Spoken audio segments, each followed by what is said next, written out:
Okay, so get ready because today we are going to do a deep dive, a character study unlike any other we've done before. And trust me, this one you really won't forget. I think you're right about that. We're going to be looking at Rebecca.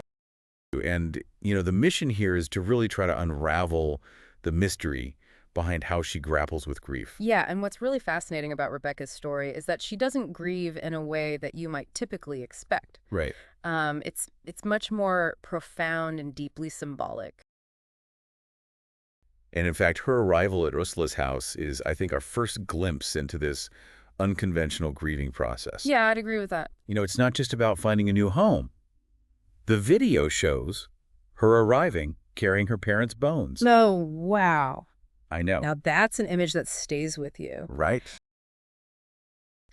Why is Rebecca's arrival at Ursula's house considered intense? What do you make of that? I mean, it's like she's clinging to the physical remnants of her parents. Mm-hmm.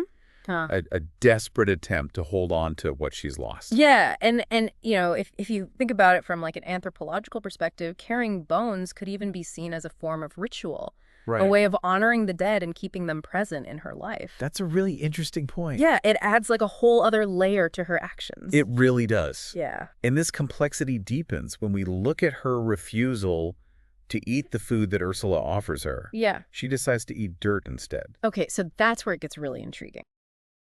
Why does Rebecca eat dirt instead of the food Ursula offers? Yeah. It's definitely not a conventional response to grief. Right. What are your initial thoughts on this? I mean, my initial thoughts, I was like, what is going on here? In some cultures, eating dirt from a grave is a way to maintain a connection with deceased loved ones. Oh, that's right. So it's like she's almost trying to bridge this impossible gap between life and death.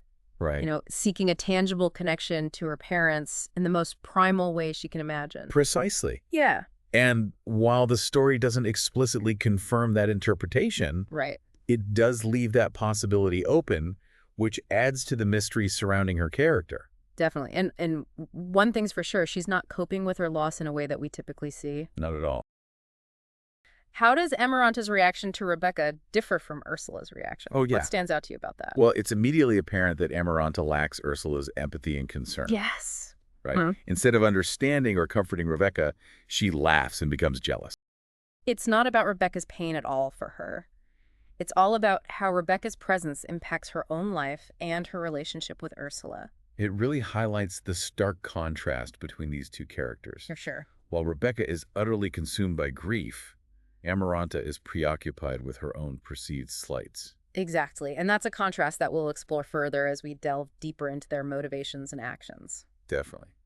But before we do that, there's another crucial moment in the video where Rebecca finally starts eating regular food. What is the potential symbolic significance of Rebecca eventually eating regular food? Mhm. What are your interpretations of that shift? To me, it represents a glimmer of hope, Uh-huh. a subtle shift towards healing. Okay. It suggests that she's starting to accept Ursula's care and maybe beginning to let go of that intense despair. I think that's a great observation. Yeah. It's a small step, but it hints at a potential path forward, a movement away from the all-consuming darkness of her grief. Yeah. Thanks for joining us on this deep dive. It's been a privilege exploring these layers of meaning with you. Until next time, keep exploring, keep questioning, keep seeking understanding.